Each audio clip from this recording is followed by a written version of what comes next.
మన ఫాలోవర్స్ ఎప్పటి నుండో కేఎఫ్సి స్టైల్ చికెన్ ట్రై చేయండి అక్క అని అడుగుతున్నారు. మొత్తానికి కేఎఫ్సి స్టైల్ చికెన్ అయితే ట్రై చేస్తాను. బయట 2-3 సార్లు కేఎఫ్సి తిన్నాను కానీ ఇంట్లో ఫస్ట్ టైం ట్రై చేశాను. యూట్యూబ్ లో చాలా వీడియోస్ చూశాను. ఒక్కొక్కరు ఒక్కొక్క స్టైల్లో సాసులు వేసుకొని చేశారు. మా ఆయన సాసులేమీ లేకుండా సింపుల్ గా ఇంట్లో ఉండే మసాలాలతో చెయ్యనన్నారు.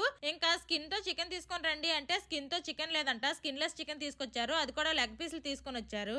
చికెన్ లెగ్ పీసులకి ఇంట్లో ఉండే ఉప్పు, కారం, మసాలాలు, చికెన్ మజ్జిగ వేసి బాగా కలిపి 4-5 గంటలు ఫ్రిడ్జ్ లో పెట్టి వదిలేశాను. తర్వాత పైన పిండిని కోట్ చేసుకుని డీప్ ఫ్రై చేసుకున్నాను. లెగ్ పీసులు కాబట్టి ఫ్రై అవ్వడానికి టైం ఎక్కువే పట్టింది. ఇంట్లో చేసుకోవడానికి చిన్న పీసులు అయితేనే బెటర్. చికెన్ లోపల వరకు ఉడికింది, పైన లేయర్ కూడా చాలా క్రిస్పీగా వచ్చింది. టేస్ట్ అయితే చాలా బాగున్నాయి. కానీ తింటున్నప్పుడు పైన క్రిస్పీ లేయర్ అనేది సపరేట్ అయిపోయింది.